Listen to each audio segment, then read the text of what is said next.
Hello అండి. నేనైతే ఈరోజు పచ్చిపులుసు చేస్తానండి. కొన్ని నూనె వేసుకున్న ఆవాలు చిట్లిపోయినాయి. కొద్దిగా అందులోకి ఇంగువ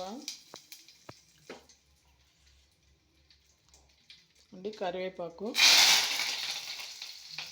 నూనె బాగా వేడికిపోయిందండి. ఇదిగోండి తెల్లగడ్డ కట్ చేసుకున్నా. అట్లే దంచుకున్నామంటే అదంతా కింద అవుతుందని, వేస్ట్ అవుతుందని నేను ఎప్పుడు కట్ చేస్తానండి. రసానికైతేనే దంచేసుకుంటాను, లేకపోతే కట్ చేసేస్తాను.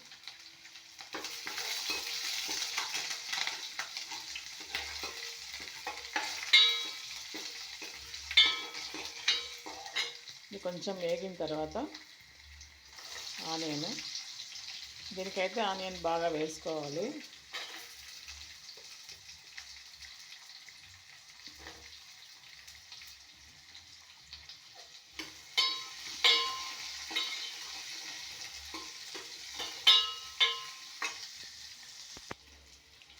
ఇది కొంచెం బాగా ఇట్లా కొంచెం బ్రౌన్గా కొంచెం వేగిన తర్వాత ఎండుమిర్చి, పచ్చిమిర్చి ఉంటే పచ్చిమిర్చి కొంచెం, ఎండుమిర్చి కొంచెం వేసుకున్నా కూడా టేస్ట్ బాగుంటుంది. నాకు పచ్చిమిర్చి లేదు కాబట్టి నేను ఎండుమిర్చి వేస్తాను.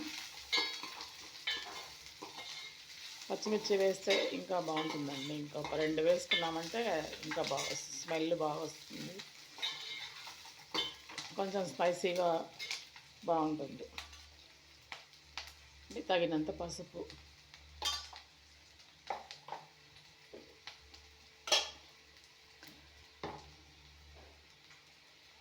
సాల్ట్ తగినంత,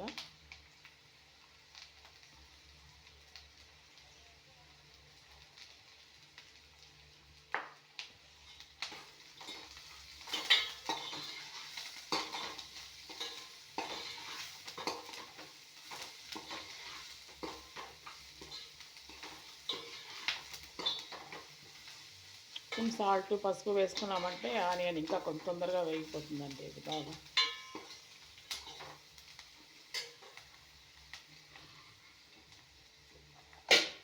అండి. కొద్దిగా మెంతి పౌడర్, కొద్దిగా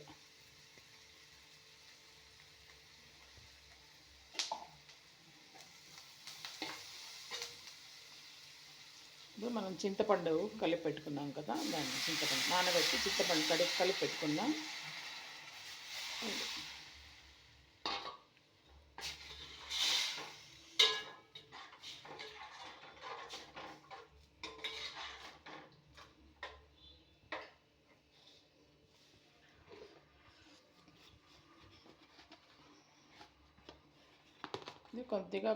కొద్దిగా కారం వేసుకుంటానండి. కొద్దిగా ఎండుమిర్చి సరిపోదేమో అని కొద్దిగా కారం వేస్తాను. పచ్చిమిర్చి ఉంటే కానీ ఇది అవసరం లేదు, అది 2 వేసినామంటే సరిపోతుంది స్పైసీ మనకి.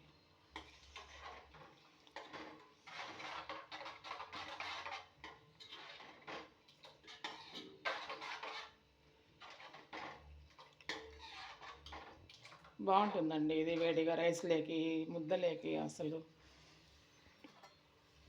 ముద్దలేకైతే అస్సలు చెప్పాల్సిన అవసరం లేదు, మరి అంత టేస్ట్ ఉంటుంది, చాలా బాగుంటుంది. నేను ఇది పచ్చిపులుసు ఎందుకు చేస్తానంటే ఈరోజు ఏమో పొద్దున్నుంచి కళ్ళు తిరుగుతూ ఉందండి. ఈరోజు కళ్ళు తిరుగుతుందంటే అసలు చాలా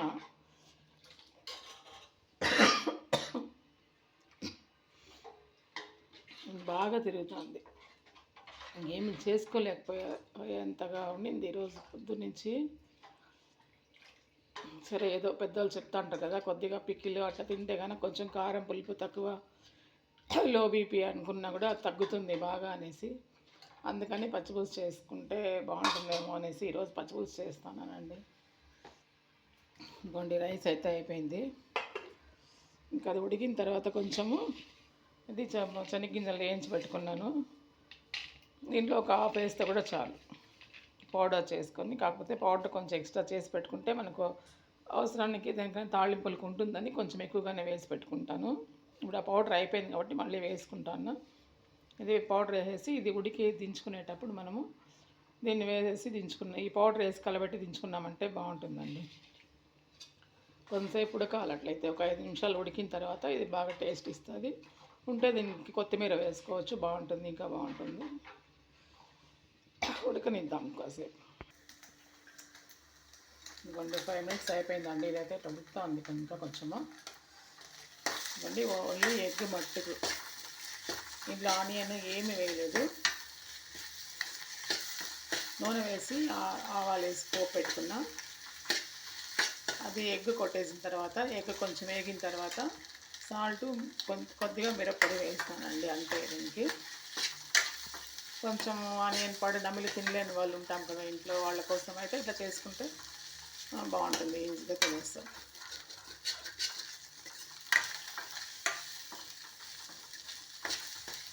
మా ఇంట్లో పెద్దవాళ్ళండి, మా అత్త ఇట్లే చేసుకోరమ్మంటారండి. ఏం వేయకుండా చేసుకొని చేసేయండి నాకు అంటారు.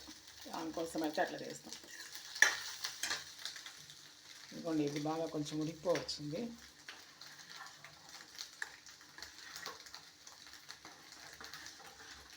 ఉడికిపోయిందండి పచ్చిపులుసు.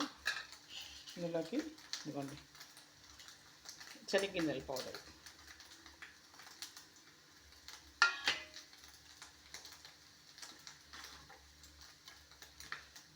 ఇది ముద్దలేకి బాగుంటుంది, రైస్లోకి బాగుంటుంది, అన్నిట్లోకి బాగుంటుందండి ఇది.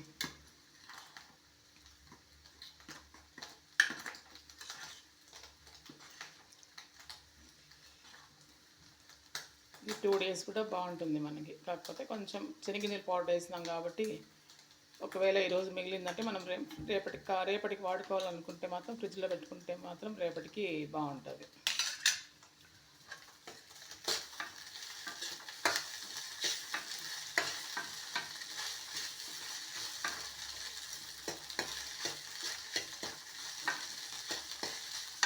ఓకే అండి, రవ్వ అయిపోయింది.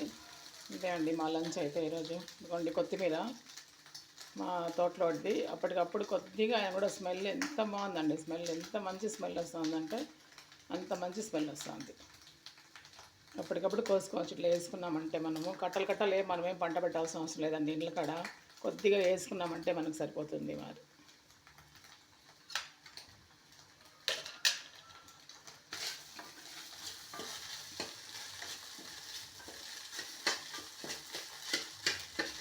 ఓకే అండి, థ్యాంక్ యూ, బాయ్ అండి. మీ లంచ్ అంతా అయిపోయిందా అండి?